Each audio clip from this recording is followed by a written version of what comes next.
વાત કરીએ ચૂંટણી પ્રક્રિયાની, વિશ્વની સૌથી મોટી પાર્ટી એટલે ભારતીય જનતા પાર્ટી. હાલમાં તાલુકા સંગઠન મુખ્યોના નામ જાહેર થયા હતા, ત્યારે આજે બારડોલી જિલ્લા સંગઠનની ચૂંટણી પ્રક્રિયા યોજાઈ હતી, જેમાં એક મહિલા સહિત 17 દાવેદારો મેદાને પાડ્યા છે.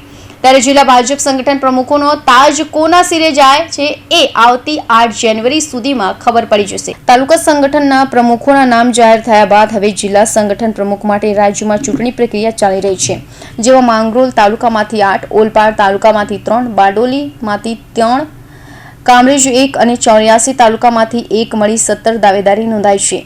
ખાસ કરીને જિલ્લા પ્રમુખ તરીકે સુરત જિલ્લામાં પસંદગી થઈ નથી, ત્યારે આ વખતે 84ના પૂર્વ ધારાસભ્ય ઝંખનાબેન પટેલ દ્વારા પોતાની દાવેદારી નોંધાઈ છે.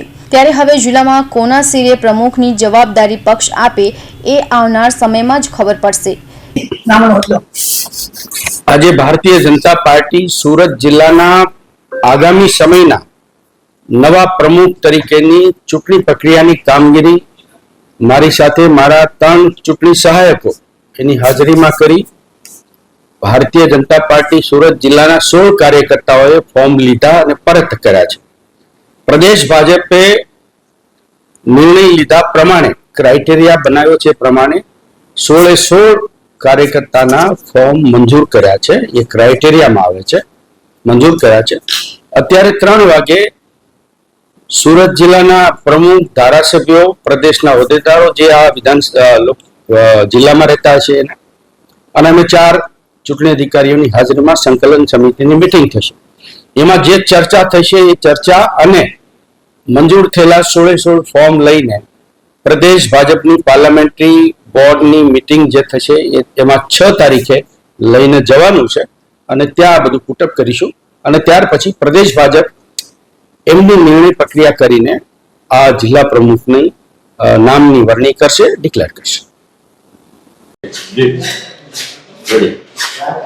બેન, આપણી આજે ઉમેદ દાવેદારી નોંધાવી છે, શું કહેશો? ઘણા વર્ષોથી ધારાસભ્ય તરીકે વ્યવહારની જવાબદારી નોંધાવી કામ કરી ચૂક્યા છે. પ્રજાની વચ્ચે રહેવાની આદત પડી ગઈ છે, પ્રજાના કામો કરવાની આદત પડી ગઈ છે. હમણાં પાર્ટીએ કોઈ જવાબદારી નથી આપી, તો કદાચ આ જિલ્લાની જવાબદારી આપે તો ચોક્કસપણે એને સારી રીતે નિભાવવાની ઈચ્છા ધરાવું છું. બેન, આજ દિન સુધી આજે હોદ્દો છે જિલ્લાનો સૌથી મહત્વનો, મહિલાઓને તક મળતી નથી, પક્ષ વાત કરતી હોય છે, આપ કેટલા આશાવાદ છો? હું એવું માનું છું કે લેડીઝ કે જેન્ટ્સ એવું જરૂરી નથી કે કોઈ નથી, લેડીઝ આ જિલ્લો ચલાવી નથી શકતો. તમે એક વખત મહિલાને તક આપીને જો કઈ રીતે જિલ્લો ચલાવે છે એ તમે પોતે પછી ડિસાઈડ કરો છો કે મહિલાઓ પણ ખૂબ સારી રીતે જિલ્લો ચલાવી શકે છે. જો કે ભાજપ પક્ષ હંમેશા આશ્ચર્યજનક નામની જ જાહેરાત કરતું હોય છે, ત્યારે આવનાર 8 તારીખ સુધીમાં જિલ્લા સંગઠન પ્રમુખના નામની જાહેરાત થઈ જશે. Suresh Rathod, Hind TV news, Bardoli.